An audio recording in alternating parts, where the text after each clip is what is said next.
What just happened? Princess Leonor's fairy tale moment with Prince Christian stuns everyone's heart. The ballroom, lights sparkling, royal eyes watching, the world expecting formality. But suddenly, everything changed. A glance, a smile, a moment too real to be staged. And just like that, Princess Leonor and Prince Christian stunned everyone. Because behind the titles, behind the crowns, what unfolded was not protocol, it was pure, undeniable magic. A royal fairy tale, but one that no one saw coming. And the question now, was this just a fleeting spark, or the beginning of something history will never forget? To understand this moment, we must step back into the grand setting where it unfolded. A gathering of royals, leaders, dignitaries. Tradition weighed heavy in the air. Every gesture rehearsed. Every step calculated. But love refuses to be scripted. And when Princess Leonor and Prince Christian crossed paths, that truth revealed itself with breathtaking clarity. Observers said it began with the simplest of things, an introduction.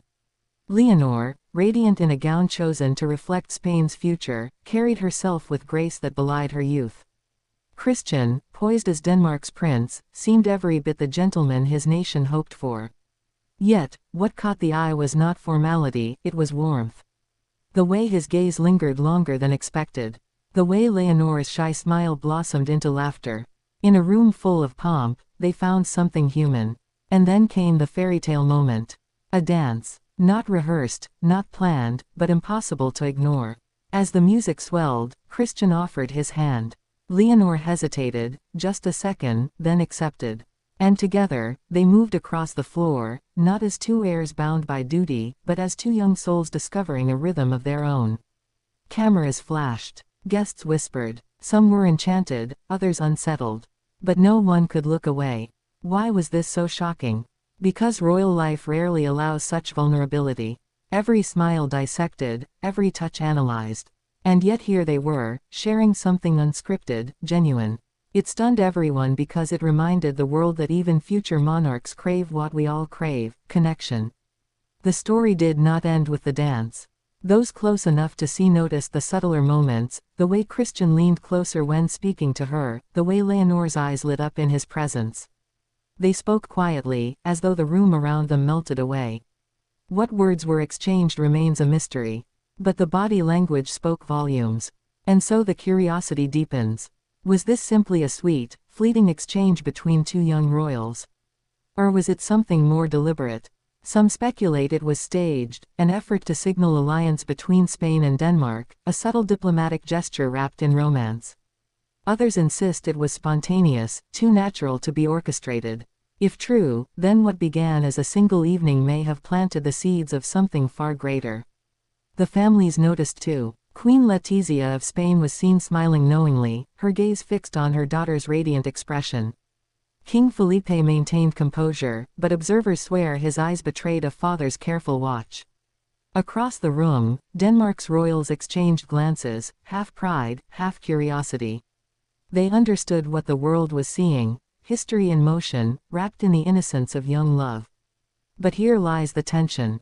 Royal love stories are rarely simple.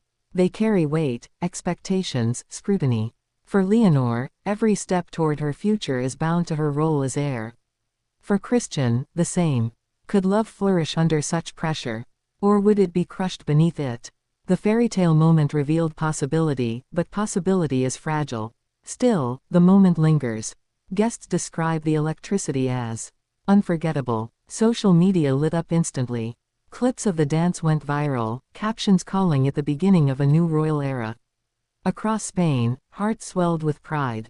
Across Denmark, whispers of hope. Across the world, fascination. Because people are not just watching monarchies, they are watching humanity unfold in real time. And yet, for Leonor and Christian, this was not performance. Insiders reveal that after the dance, they sought brief moments together away from the crowd. Not scandalous, not hidden, just quiet. A shared laugh by a balcony. A gentle exchange of words that no microphone caught. For them, perhaps it was not about nations or duty. It was about being young, alive, and unexpectedly connected. Now the question lingers in every mind, what comes next? Will the fairy tale moment blossom into an enduring bond? Will it face resistance from families, advisors, and the weight of the crown? Or will it fade, remembered only as a single enchanting evening in a lifetime of duty?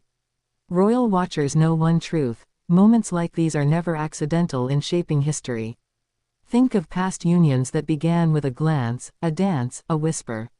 Some became alliances that reshaped nations. Others became heartbreaks that taught future monarchs resilience. Whatever path Leonor and Christian choose, this moment has already left its mark. Because what happened that night was more than a dance. It was a revelation, that beneath the jewels, beneath the titles, beneath the centuries of expectation, there is still room for magic. Room for two young people to remind the world that even in the most rigid of worlds, fairy tales can still come true. And so the world waits. Watching, wondering, hoping. For what began as a fleeting spark has the power to ignite a new chapter in royal history. And in the hearts of millions, the question is not whether it was real. The question is whether it will last. Princess Leonor, Prince Christian, a fairy tale moment that stunned everyone. A moment that changed everything. A moment we will never forget.